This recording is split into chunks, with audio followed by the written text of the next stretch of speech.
a part on their own. Huge. It was wonderful and it was all in time. Obviously, I was playing with them on one of the parts, but they were together. And even like one thing I was worried about was like this pizzicato part that has rests.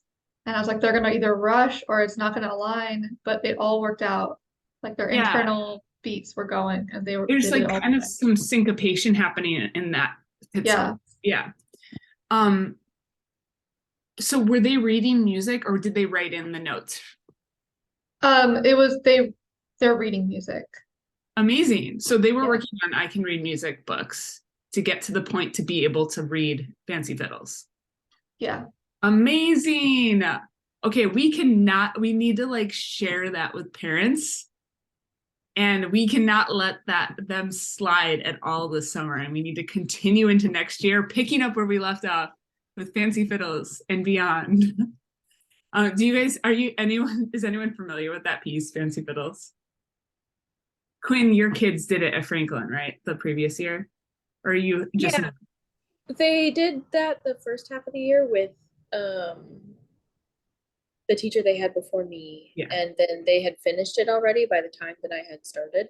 So then we ended up doing something else, but they really enjoyed it. yeah. I think it's a great like introductory piece to play in ensemble because it uses Mississippi Stop Stop as like its primary rhythm. Um, but it's eighth notes and quarter notes, right? Instead of 16th notes and eighth notes. And all the harmonies are thirds, and it's really repetitive. There's one section that does get a little more complicated. So like the first half is like a really good first piece to read and play in ensemble style. That's awesome. Anyone else want to share a success or something, a hardship that you're still continuing to see is like, there's something, a disconnect happening here, and I'm not sure what is exactly happening.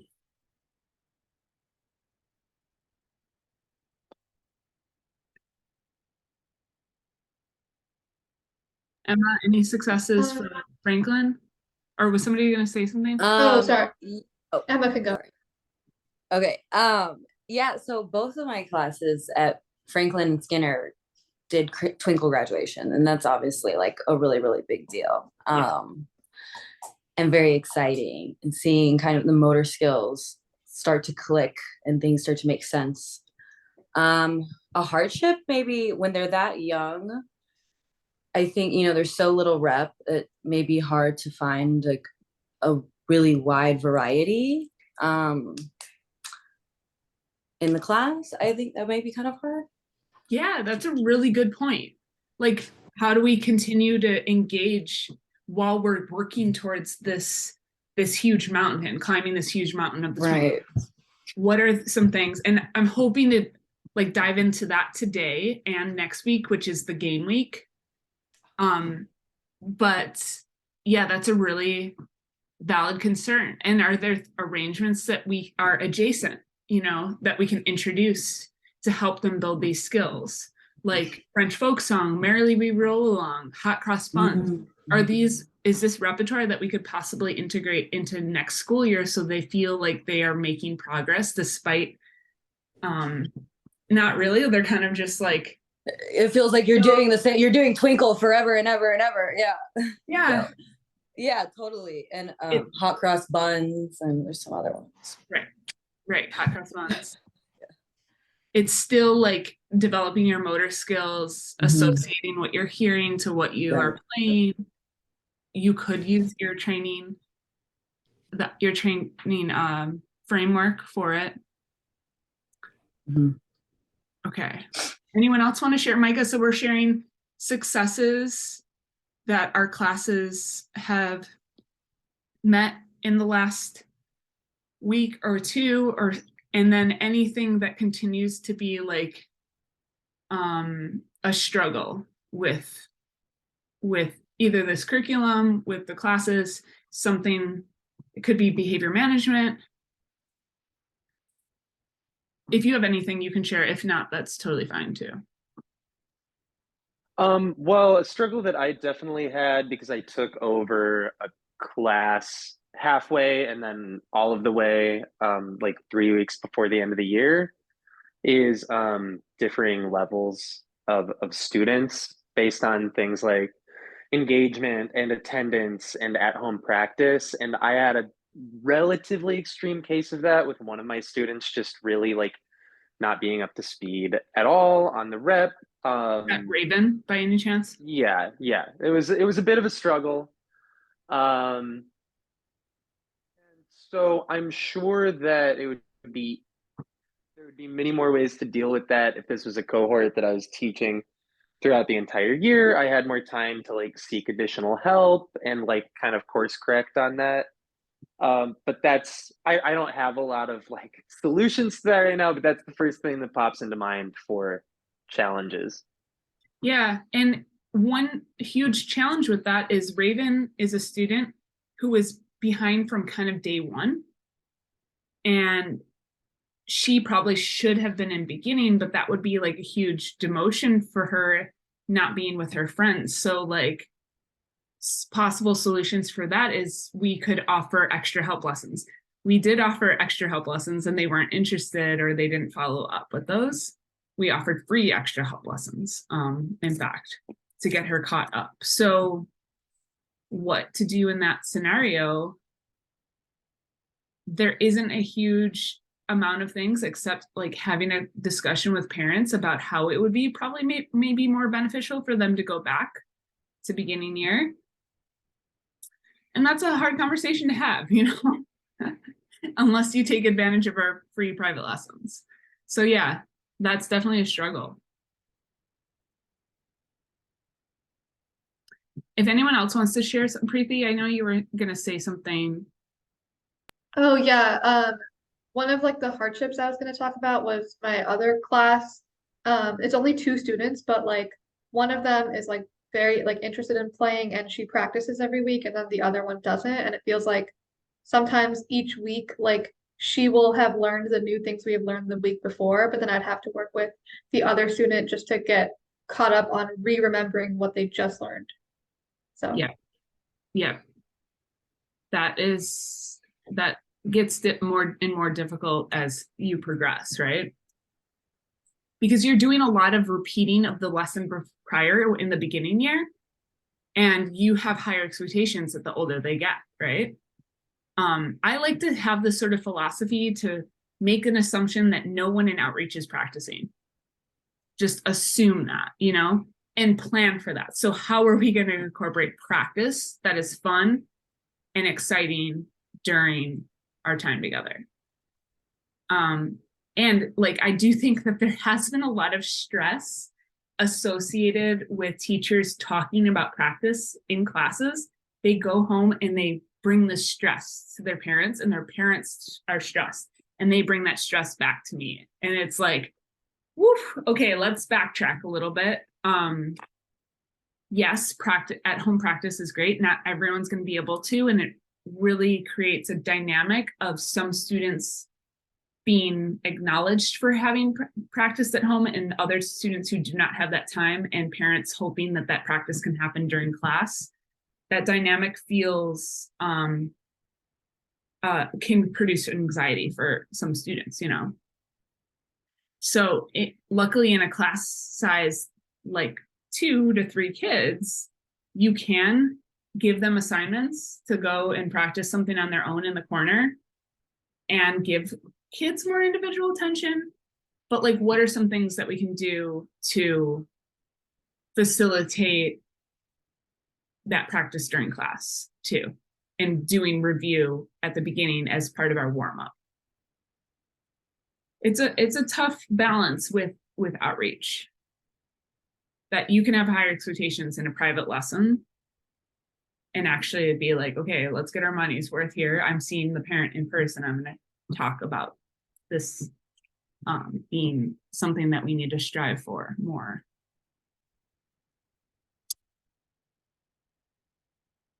Anyone else want to share? Oh yeah, Miguel, you had your hand raised. Yeah, sorry. I've only been here for a little bit of time and I've only like really subbed and observed. But from my observations I've noticed, and I really want to commend all the teachers that specifically for outreach, it seems like you all have developed such a great relationship with your students, as well as I actually found that I also do another Suzuki group class, and some of your students really excel in ways that I've never known students of those ages to excel in.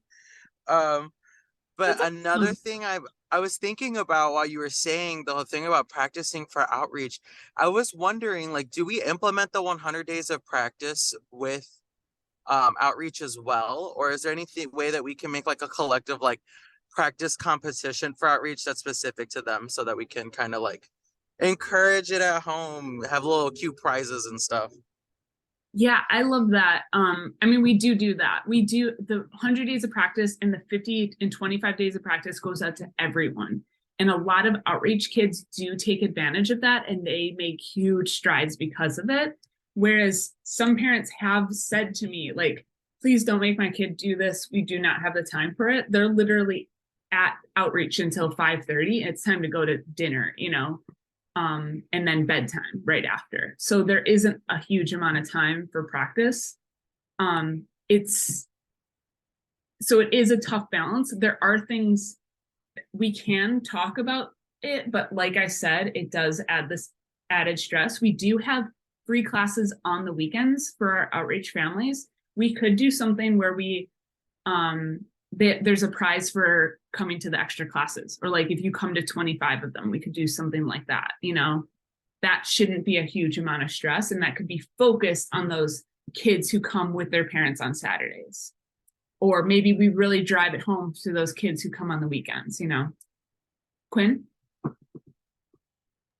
I was just gonna say, you could also implement little practice or repetition competitions within your actual outreach classes. That's been very successful for me. And I know my class at Franklin is only 3 kids, so it's a lot easier to manage. But something that we did, because Zell has been in private lessons and she had the advantage of being able to see a teacher every week. And then Anthony and Esme just had like select little help lessons with me, like after classes every once in a while. We would do repetitions of things we were practicing in class. So our class would be like technique and then practice help basically to get through repertoire. And we would do the prizes as stickers. And if you got 10 stickers for practicing for 10 weeks, or like 10, no, not 10 weeks, it would be 5 weeks, then we would have like our next class, you would get a little prize, and we'd play games for the class instead of like, doing a regular thing. And that was a huge motivator. They got a lot of pride out of their sticker collections and things like that. Yeah. Yeah. And I love that idea. Like 100-day charts or 100 charts for like variations or something like that could be definitely a great. This is actually a great segue into today's content, which is the 10 to 15 weeks of it's like leading up to completing the Twinkle sandwiches. Like if you follow this, you could complete all of the Twinkles in 15 weeks. That is 4 months, right? 5 months, 4 or 5 months, which is like pretty standard if you follow this formula. So what I want you to do right now is create what you think are the 10 to 15 steps. I like have it started out as the 10 steps, and then I like started adding in more and more activities in between. And I'd love for you to come up what you think those 10 weeks look like. So like, what are the activities that happen in week 1, 2, 3, 4, so on and so forth, that help get students to that end goal. By week 15, all Twinkle is solid as one big violin. So let's take 4 minutes right now, 4 to 5 minutes, with a pen and paper or your computer or whatever you need, and start writing out that list. Everyone clear on that? Okay. If you have any questions, please feel free to. Quinn? Is it the Twinkle sandwich in like all the rhythms, or just the Mississippi stop stop? All the rhythms. Okay.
Okay, with your finger, show me how much time you need. 1, 2, 3 minutes. Okay. Okay, we'll do 2.5 minutes.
One minute left.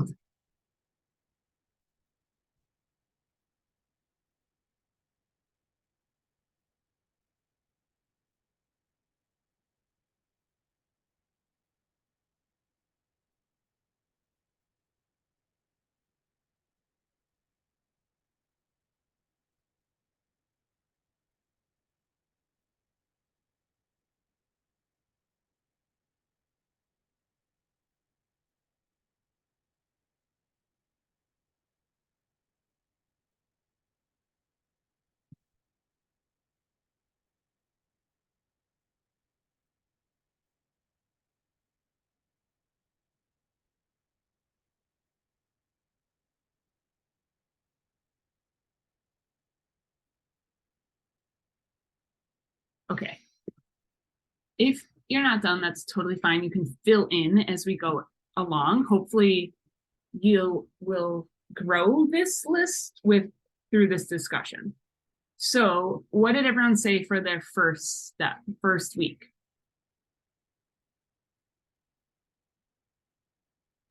I said just learning how to open the case and hold violin and stuff. Yeah. Um, Okay, go ahead, Emma. Yeah. Clapping, singing the foundational rhythms, anatomy of the violin, bow hold technique, violin statue. All those things. So what I did was I kind of broke it into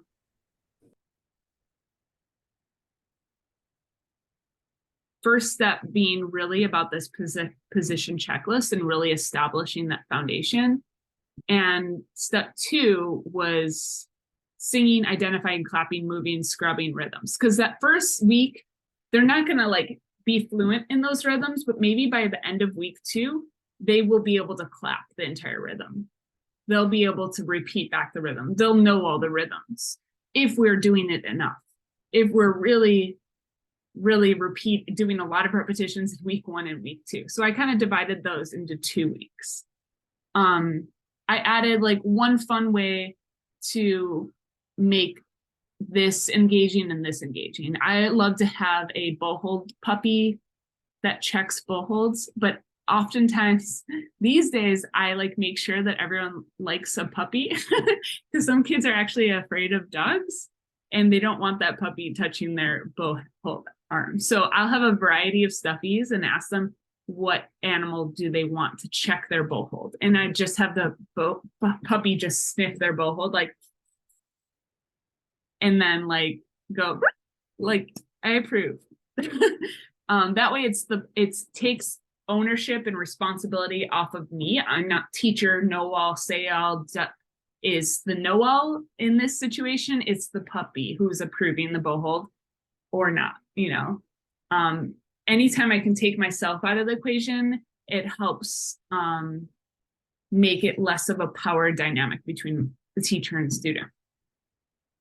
Is there anything else that we can add in for fun ways to make playing position and rest position fun, bow hold checks, and violin statue fun?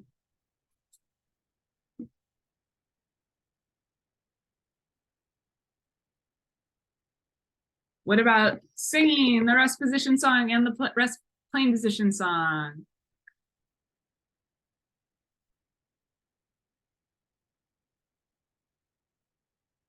I said, like, storytelling, obviously,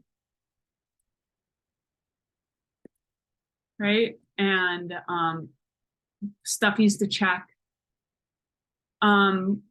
Stage 2, what did anyone else match this with singing, identifying, clapping, moving, scrubbing rhythms? Did anyone else put that for their step 2? Awesome. A fun way to do this is, which rhythm am I playing? Let's play a game out of it. A student could also do this. A student could be like, I'm going to clap a rhythm. Everyone else has to guess which rhythm. Or we can also do call and response.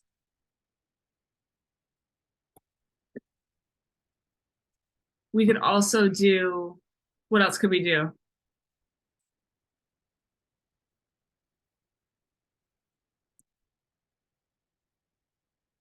I say Mississippi, you say down up Mississippi. We could also do one clap card game. If we clap as one clap, then you guys win a card from my side. So just to let everyone know who wasn't there that week that I demonstrated the card game is essentially, let's pretend I've got 5 cards. These could be any kind of cards. It could be playing cards like hearts and kings and queens and all of that, or they could be homemade cards, which I have, and I'm going to show you guys next week when I go over our game unit. Teacher side, student side, and 5 cards over here. So we start even. My number 1 rule is if a student touches my cards, that's an automatic card for me. So no touching the cards. I'm the one who touches the cards. Otherwise, it's too much of a distraction and they all want to touch the cards. So we set an objective.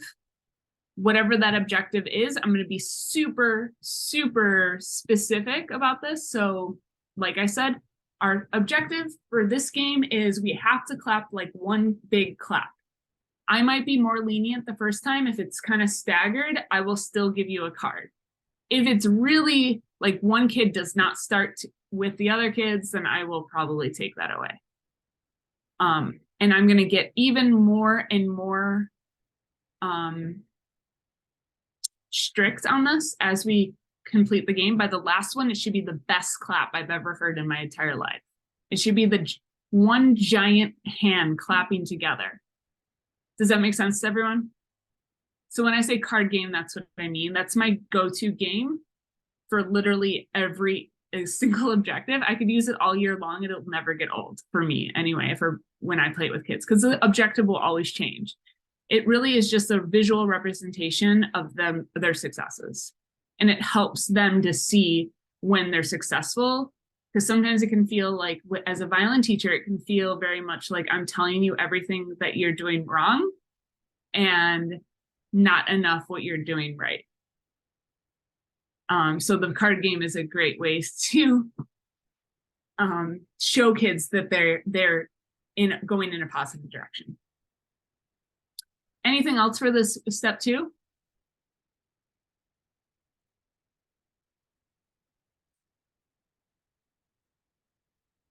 Okay, week 3.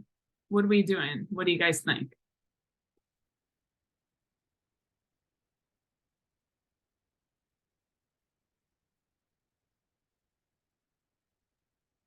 I wrote playing, like just learning how to play on your strings, like on your open strings. Okay.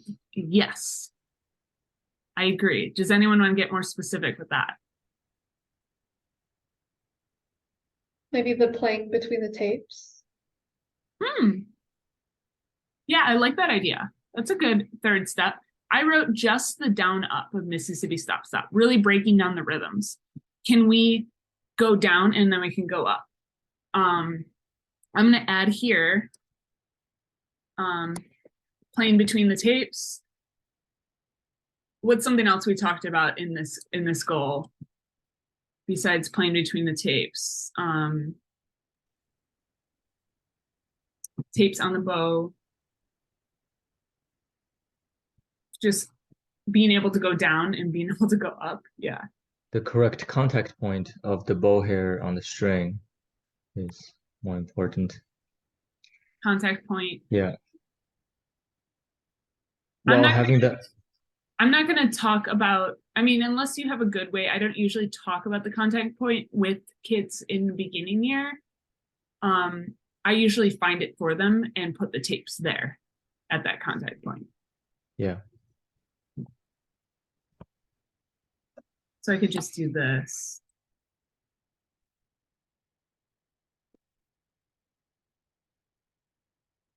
So how can we make this fun besides card game? Anyone else have any other ideas besides card game being the solution? Quinn. I did something with really young kids in one class. I can't remember which teacher it was that introduced me to it. It's called Ninja Song. So it does go with contact point. Actually, it's very helpful for that and like making sure that kids are comfortable with their bow sitting between the tapes. But essentially, you land as quietly as possible on one string, and it's really helpful for like arm motion and things like that to get between, especially if we're aiming for Twinkle sandwich. It really helps with the middle of the sandwich going between A and E. I love that. Yes, this is a great time to talk about how you're landing that bow on the string. Another thing that I do is Rockabye Baby. I mean, Ninja Song is so much cooler than Rockabye Baby. But if you are with a bunch of kindergartners, they love Rockabye Baby. They know it, you know? So Rockabye Baby is a way for them to do string crossings that are completely silent. So they go from the E string to the G string without waking the baby. Rock by baby on the treetop, when wind blows the cradle will rock.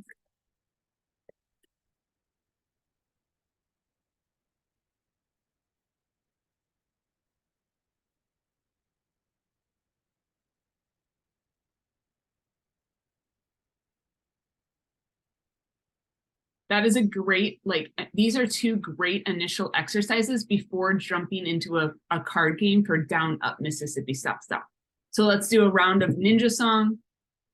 Is there an actual song to it? Or is it just an activity? The Ninja Song is just like The whole idea of the activity is mostly to get them comfortable with the motions of playing the violin between tape and like being comfortable changing strings. But there's also a really fun competitive element to see who can be the quietest.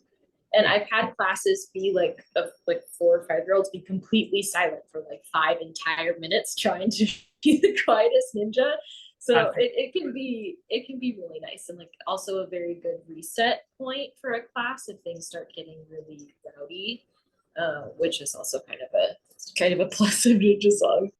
I love that. I think there's like opportunities for other like for expanding upon it. Like the first time it's just like a competition to see who can be the quietest, but there could be an expansion point where it's like, okay, this is the order, like we're all ninjas and we've got to pay attention to the people in our ensemble.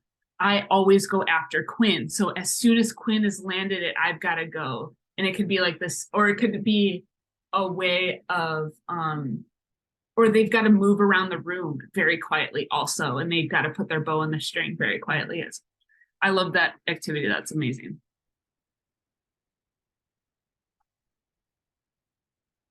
Okay, is everyone ready for step 4?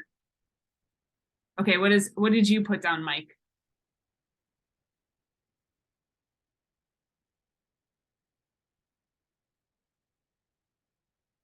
Oh, you're muted.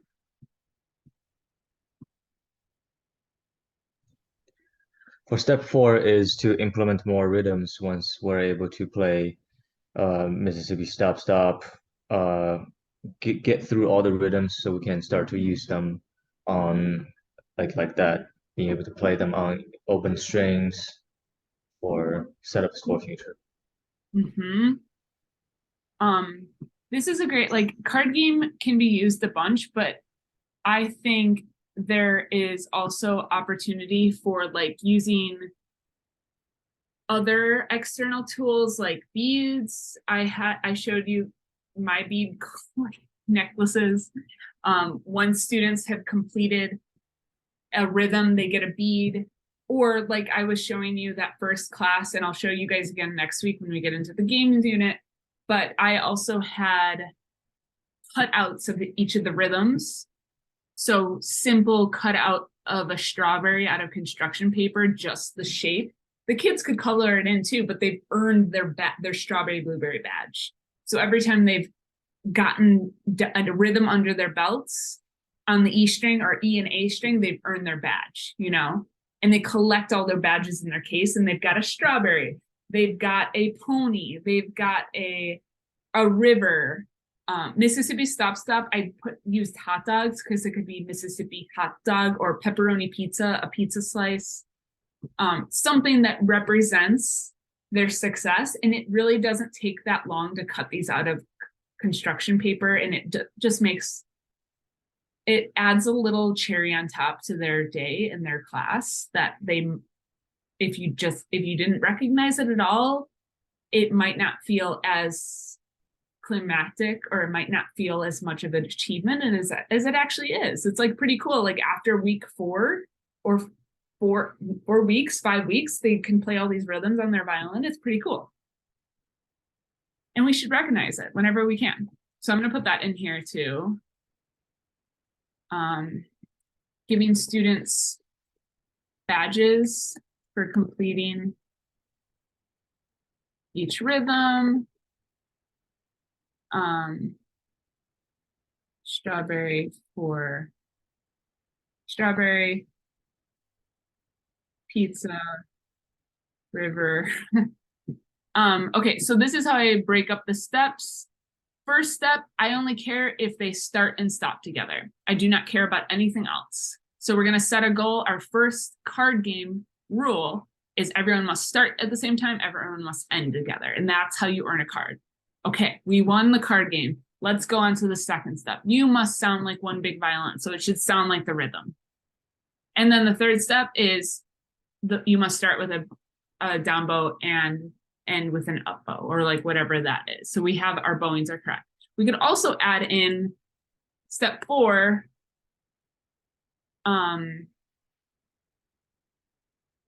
between the tapes on the bow. And we're making sure that we're maintaining this elbow motion. Anything else that you can think of in this step?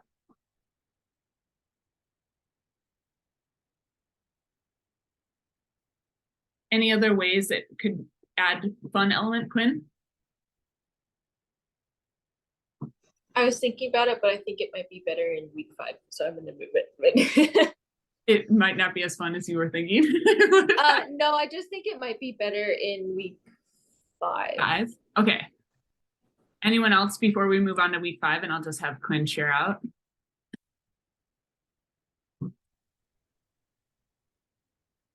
So I see a lot of students with their arms swaying at the joint on the shoulder rather than where you practically should be moving your elbow joints. I find sometimes if you have them say, hey, let's lean our right shoulder against the wall and see if we can just move our lower arm rather than the entire arm for bowing, maybe that would be a good practice too. Yeah, so maybe we could add that to week 3 before we're actually, like, while we're starting that playing process, focus on going from the elbow versus shoulder. So either away from, if we take a step away from the violin and we're just practicing on our shoulder, or we hold the back of our arm, we're using this, or we're going up against the wall and we're bowing from the wall. Or I've seen before a teacher had all the kids lay down and play like this, which can work and sometimes not as well. So make sure so I can see. Play from the wall, hold tricep, play laying down. It's fun, even if it doesn't work. It's fun to change it up. The more we can change it up for kids, the more fun it is for them. And any way that we can change our repetitions will allow them to continue to be engaged. So step 5 is just moving to the A string. And it's basically the same as the E string. But what is a way, like, it can be really challenging for students to play on the A string and persevere despite, like, not getting the right sound every time. What is something that we can do to incentivize that or encourage students and motivate students?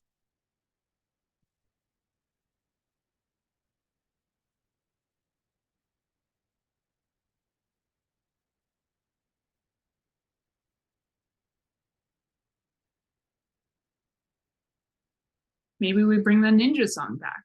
We have to do that string crossing. We have to find that A contact point with our ninja eye.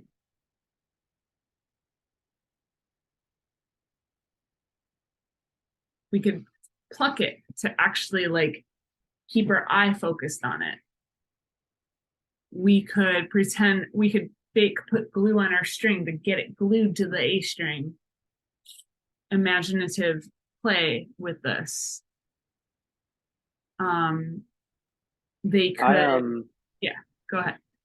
I like elbow elevator game for that, where they're like imagining their elbow is actually an elevator moving up and down. So we're like going to different floors of the building or whatever. So then that's like imaginative, I guess. Yeah.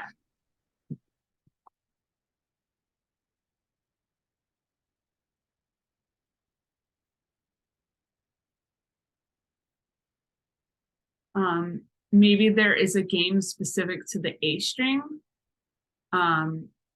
If they successfully roll from the E string to the A string and they're able to play that A string without a lot of struggle, like, this might take a little bit longer depending on the size of the student's violin and their age. This step could take a couple weeks, you know. It might take even longer than that, and they might be going on to this next step but still haven't mastered the A string. They're gonna get it eventually. It's okay to move on because you don't want them to get bored, but it might take longer than a week for them to establish a good tone on the A string.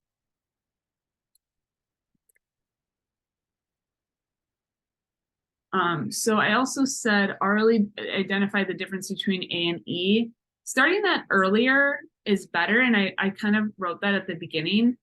So we're constantly singing and playing and doing ear training games along the way. This is not always just specific to this week. We want to make sure they understand what an A sounds like before we get there.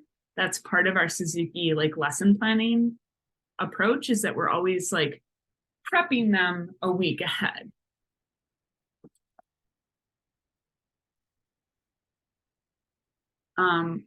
Did everyone, like, by the time we get to week 6, have E and A string together? Nice. Awesome. Okay. You are all thinking like Suzuki teachers, really breaking it down. So I wrote here, giving 4 beats between E and A, then 2 beats between E and A, 1 beat between E and A, and 0 beats between E and A, while directing students along the way. So my 4 beats is roll over to E, ready, play. My 2 beats is E, ready, play. My 1 beat is roll over and, or now E, I usually say. So now E, da, da, da, da, that would be my 0 beats. I play it, say now E at the stop. Or ice cream, now E, ready, play. So really having established your teacher language for conducting, so it's predictable and rhythmic and is always either 4 beat count, 2 beat count, or 1 beat count, they're going to get so good at identifying when it is they're supposed to come in, and they're going to come together every single time if you're consistent on that. Do you all feel like you have a good language for conducting? Voice conducting, that is. Cool. What does everyone have for week 7?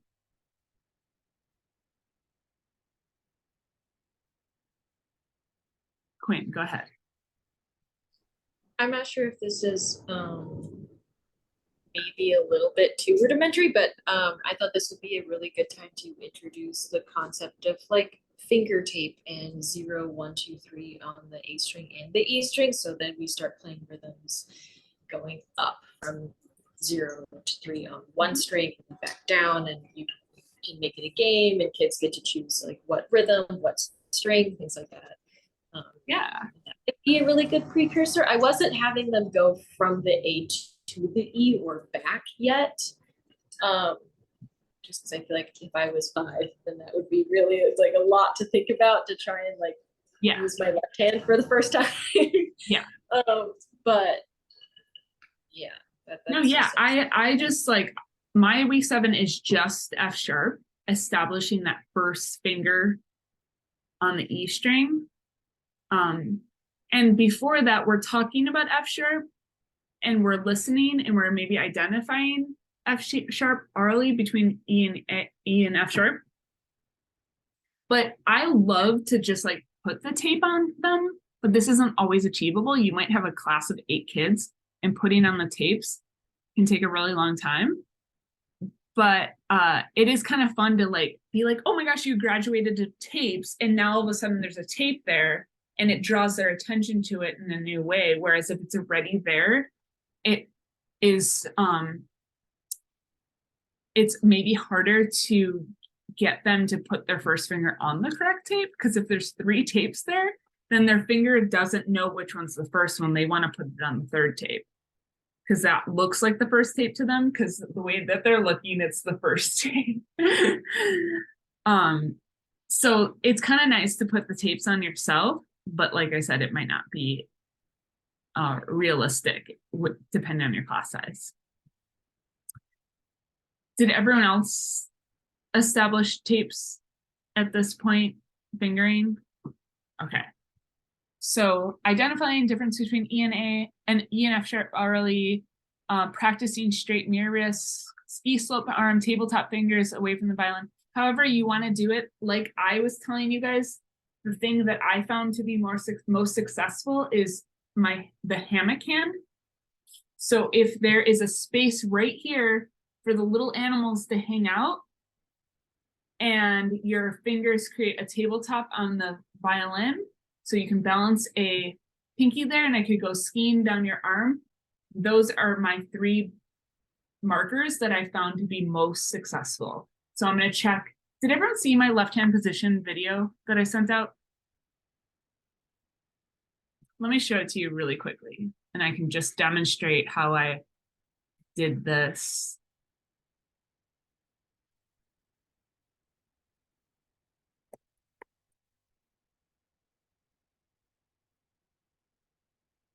real quick.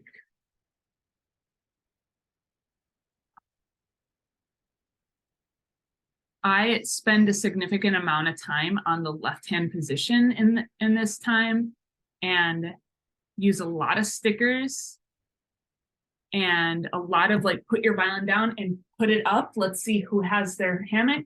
Let's see who has their tabletop. Let's see who has a ski slope. And once they've done it, they can sit down.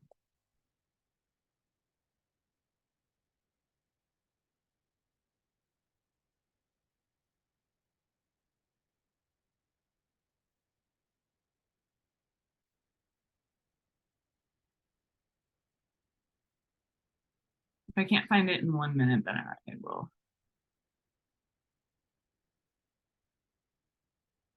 I will move on, but it would be cool to just show this really quickly.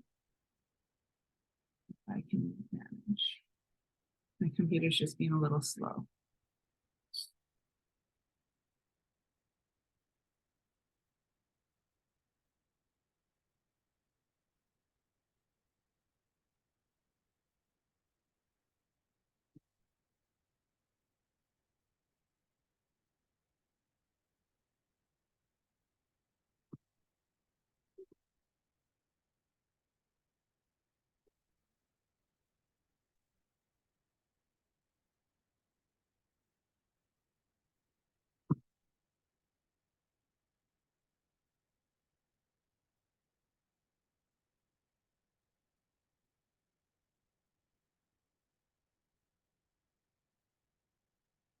I'm so close. My computer's just being really slow.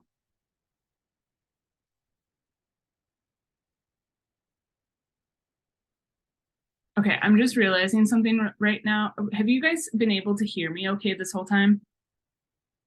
I am on the wrong internet and I'm going to switch over. It might make me pause for a second. I'll be right back if that does happen.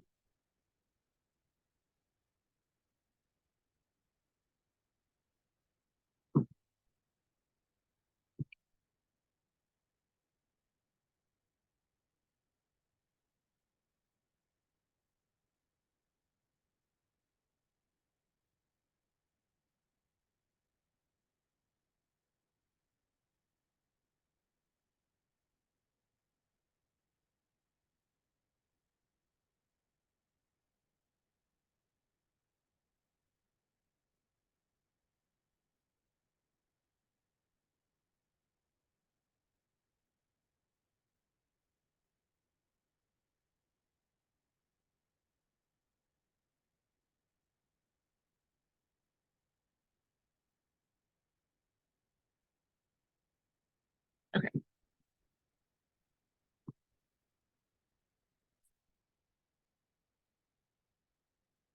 I'm going to move on. Miguel, what were you saying? I love this idea too. I just saw this chat.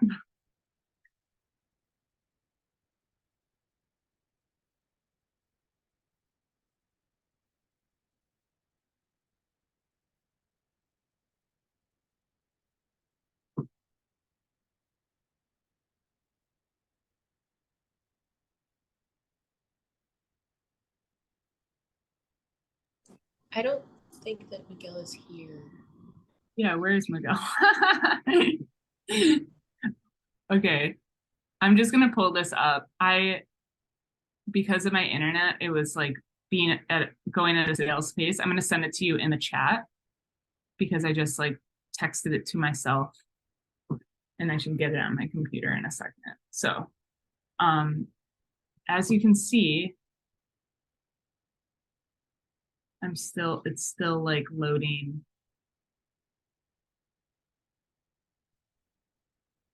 Sorry.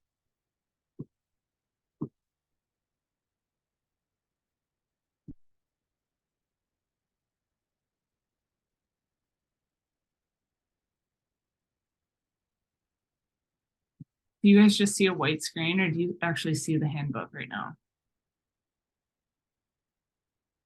It's just black for me. Oh, hey. Oh, there we go. Oh, it's shut Oh, up. it just loaded. No.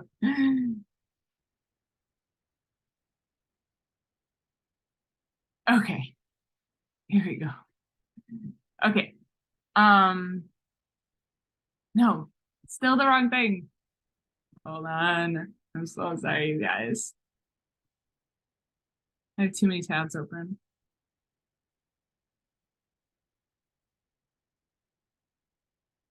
Yeah, I have to like restart my computer at this for sure. For sure. Okay. Let me try this again. Here we go. I got it. It's here. Okay. So I will like I said, I will resend that left hand position exercise to you. But I do think that that is the best way to get some success, and you can use a quarter to balance on their hands. You can ski down with a stuffy or a pencil. You could check for this hammock. I love to just use a pencil and be like, and like balance the pencil on top and see if they have all three. And it could be like this quick 5-second check if they have them all. Finger tapping with candy cane. So you could do like what Quinn was saying, like finger exercises. Let's see if we can get our fingers to be on the tape and do one little monkey jumping on the tape, 2 little monkeys jumping on the tape, 3 little monkeys jumping on the tape, or whatever you want to do to like tap, just practice hitting the target with those fingers. Use a penny and balance it on top of the tabletop fingers. We went over some of these things in like the first or second week when we were talking about all the things that need to be learned in the first week.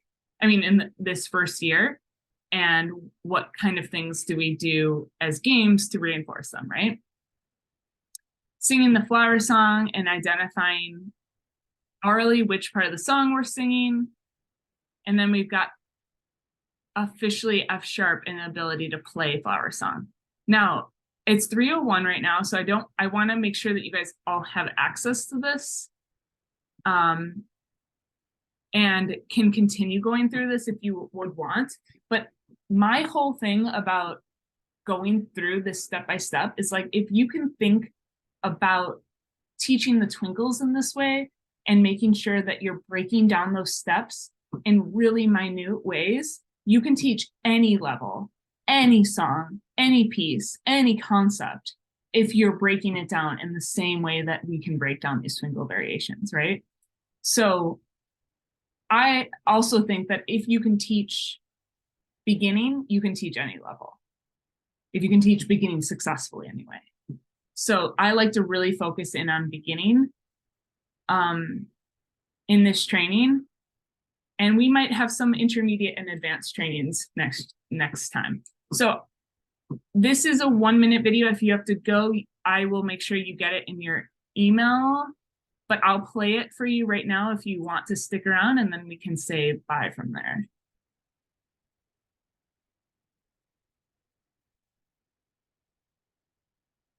Okay, Eden, this looks so good. Edie, this looks so good. It's Edie/Rose, right? You could also call me Eddie. Eddie, can you put all?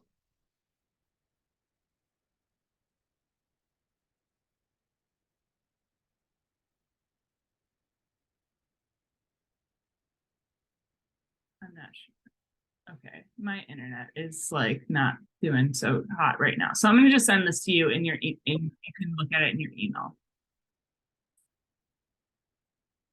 Okay, thank you guys so much, and I will see you next Friday at the same time. Thank you. Thanks.